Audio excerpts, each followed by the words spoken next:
उज़ैर की आवाज में आपका स्वागत है।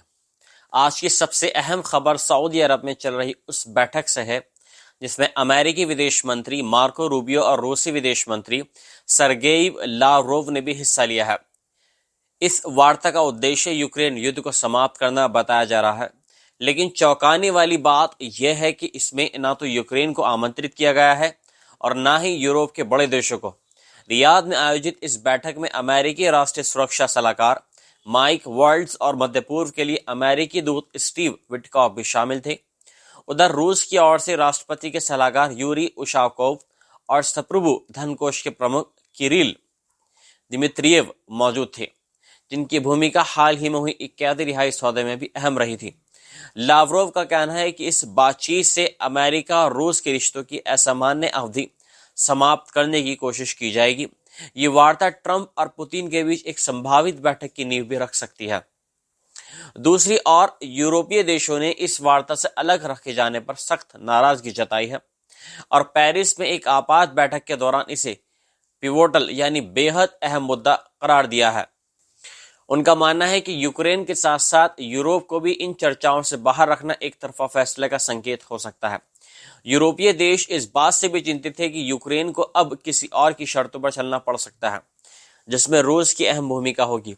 यूक्रेनी राष्ट्रपति व्लादिमीर जेलेंस्की ने चेतावनी दी है कि यूरोप अब अमेरिका से निरंतर समर्थन की उम्मीद न करे और अपने बचाव के लिए एकजुट सेना और विदेश नीति की जरूरत पर जोर दे। इस बीच अमेरिकी राष्ट्रपति डोनाल्ड ट्रंप की सरकार ने कथित तौर पर यूक्रेन से वहां मौजूद दुर्लभ खनिजों के बदले सुरक्षा गारंटी की मांग की है। जेलेंस्की इस सौदे को मानने के लिए तैयार दिख रहे हैं, बशर्ते वॉशिंगटन उनसे मजबूत सैन्य सहयोग का वादा करे। ट्रंप ने एक इंटरव्यू में कहा कि यूक्रेन की जमीन दुर्लभ खनिजों, तेल और गैस के मामलों में काफी समृद्ध है, इसलिए वे निवेश और सुरक्षा को लेकर आश्वस्त होना चाहते हैं। फ्रांस के राष्ट्रपति इमैनुअल मैक्रों ने इस मुद्दे पर ट्रंप और जेलेंस्की दोनों से बात की और यूक्रेन के लिए मजबूत सुरक्षा गारंटी देने की जरूरत पर बल दिया। उनका कहना है कि अगर रूस पर लगाम नहीं लगी तो ये संघर्ष मिन्स्क समझौते की तरह ही फिर से टूट सकता है। उनकी इस चिंता को यूरोप भर में गंभीरता से सुनाया जा रहा है, क्योंकि हाल ही में ट्रंप प्रशासन ने यूरोप से अपना रक्षा खर्च बढ़ाने का भी आग्रह किया है। अमेरिका के भीतर भी उथल पुथल कम नहीं है।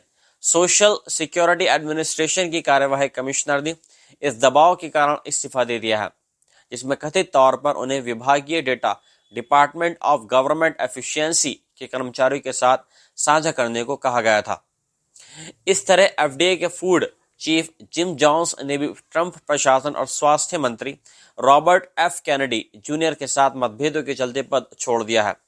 वहीं होमलैंड सिक्योरिटी ने एक नया विज्ञापन शुरू किया है, जिसमें अवैध तरीके से अमेरिका आने वाले लोगों को खुद देश छोड़ने की सलाह दी जा रही है।